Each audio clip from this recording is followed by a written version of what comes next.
everyone. So during this time of the year, most of you must be involved in the visa application process because you must be joining the fall intake in a couple of months. And this is the right time for actually to file your visa, get your appointments done, and get your visa approved. So there'll be a lot of questions around that. Now, this specific video I've targeted for US visa, which is F1, which you definitely require now. So this will be a very quick video and there'll be 3 quick steps which I'll tell you, and you may not need any outside help. But still, if you need any help, you can connect with us or maybe you can reach out to me directly as well if you want to.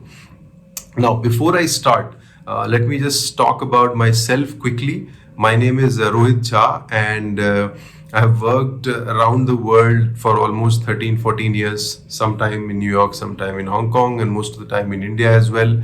And then I started my own career consulting firm. It's almost 6 years now, and we have been helping students to go for various programs around the world, including MBA, Masters, to some of the top Ivy League universities, M7, and even universities around the world. And we are also helping students for the Indian programs, including schools like ISB, IIMs, and some other programs where we help them to get through the application process, right? And end-to-end, one-on-one personal consulting services. Now, let's talk about this specific video. Now, US visa, there will be a lot of noise around it. There'll be a lot of questions, rumors, its acceptance rate, city-wise rejection rate, and all that. But don't worry. Let me just quickly tell you a few things before I start the process. So the 3 things which they look at it is, one, of course, your financial backing, how you're going to fund your education. You need to have the right documents for that so that they should believe that you are not going to be the liability for their country. Secondly, definitely they need strong communication skills. So during the interview, they are going to test that. It's a short interview, but still, it's easy to gauge your communication skills. Third is clarity and your understanding about your plans, why you're doing this program, the university, the curriculum, what you're going to do after that. So there'll be questions on that. So that level of clarity they expect. And all this you can prepare very nicely, even if you are not aware. But yes, after the video, you can just prepare and just focus on 3 areas. Your visa will definitely be approved. So don't worry about that part first. Now, step 1, which is to get your I20 form. Now, before even if you get the I20 form, what you need to do is you need to finalize the school. Now, let's say you have finalized X school for your MBA program, let's say. Now you have to reach out to the school after paying the deposit. Then they will issue you the I20 form. Now to issue the I20 form, the schools will require your complete, financial backing. They will ask for the funding requirements. They will tell you the detailed requirements, your tuition fee minus the scholarship, your living expenses. So they will give you a detailed breakup in the I20, and you need to show those funds that this is the way I'm going to fund this, whole amount. Now, according to the rules, they only require for the first year tuition fee minus the first year scholarship plus the living expenses for first year. So let's say your fees is, let's say, 100,000 and you have a scholarship of 50,000. Which means you have to pay $50,000. So first year fee will be $25,000. And let's say on an average, your living expenses will be, let's say, $2,000 a month. And so roughly it will be around 25,000. So your total should be 25 plus 25, something around 55,000 you need to show to the school how you're going to fund this. Now, based on that information and the documents, the school will issue you the I20 form. Now that is step 1.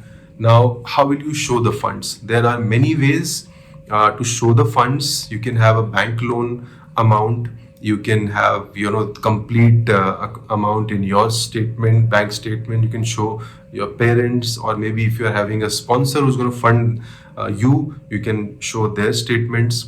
You can show all or any type of liquid funds. If you have some, mutual funds, if you have some stocks, if you have some other ways, savings account, anyway you can show that amount to the school that this is how you're going to fund the education. And then they will issue you the I20 form. So most of the work is done once you receive the I20 form. Now after that, now step two is pretty simple. Two things you need to do is just to pay the Sevis fee. Link, it's easily available on Google if you type pay Sevis fee, but I'll put the link in the comments box as well, in the description box. So you can just go there and pay the service fee of $350. You'll have a receipt for that. Now then you can fill your DS 160 parallelly, which is the visa application form. It's a very simple and straightforward form. You can have your I20 handy with you and put all the information according to the I20 and whatever they ask. So they ask very basic questions. Don't worry about your personal life, your education, where you're going to stay and all that. So all this information is easily available and it's with every candidate. So fill that form, pay the visa fee, which is again around $160. So after paying the visa fee, now this step is done. The last step is to book your appointment date. So after you have paid the visa fee, again the link I'll paste in the description box. You just need to go to the link, book an appointment, and just get it done. Now the thing is, you have to book two appointments, one with the counselor where the actual interview happens and one for the biometrics. So there'll be two dates, one let's say on 5th, second could be on 10th, 12th, 13th, depending on the availability. So there are two appointments you need to book, right? Now the thing is, there are a lot of challenge in booking the appointments, which I understand. There are a lot of agents also, they're charging a lot of money, like 20,000, 30,000, whatever they want to just to book the appointments. So I will recommend, do not get into all that.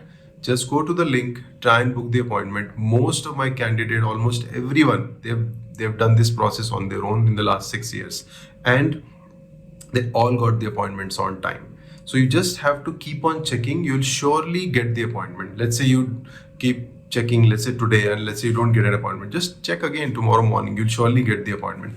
If you're not getting an appointment in your desired city, let's say for a few days, maybe try for another city.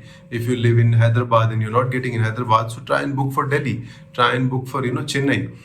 That's the best you can do, but you will get this appointment on your own. But try to just book as soon as you get the I20 form, so that if you'll not waste time, you'll get the appointment in your desired city, and slots keeps on opening. So don't worry about that part, that if there will be a lot of rumors around, okay, slots are not opening, I'm not going to get the appointment. So nothing will happen. Don't worry, everyone gets the appointment. Some people will get soon, some people will get maybe a little, maybe at a later date. So that's completely fine. So once you book the appointment, then you are done. The process is complete. Now the final step, of course, is the interview and biometrics. Biometrics, you don't have to do any, it's just a formality. You just go there and do the basic process and finish it off. But yes, for the interview, you need to prepare well. I always recommend people who have worked with me to do a mock with me before they go for the interview. The first three things which I talked about in the beginning of the interview, those three things you need to practice it with someone. Be to the point. If the question they've asked, if it's a close-ended question, answer it like yes or no. If it's a simple open-ended questions, keep your answers limited, because they don't have time. It's typically a 30 seconds to a minute interview, maybe at the max. And so they're going to judge you based on that. So have that, clarity, good communication skills, all your documents of your financial backing, how you're going to fund your education. And you'll surely get into, you'll get the visa. So nothing to worry. So yeah, these are the steps primarily. In case you still, a little unsure how to do all this, and if you need a more detailed analysis or help, you can reach out to us. We'll surely help you at wherever stage you are. And in case if you don't understand about the interview and everything, your chances and all that, you can again reach out to us. So yeah, that's it for this video. And I hope this must have cleared all your confusions and doubts and steps. As I said, it's fairly simple. You don't need anyone. You can just do it on your own. So don't just fall prey for any, I would say, consultant specifically, doing the basic things for you and charging you a hefty money for that. So that's it. Thank you so much for your time, and see you again with my next video. In the meantime, if you have any questions, any concerns, you can drop in your comments, or if you want to reach out to me directly, I am available everywhere, LinkedIn, through YouTube, through my WhatsApp, as well as other social media channels. So thank you so much. Take care. Bye bye.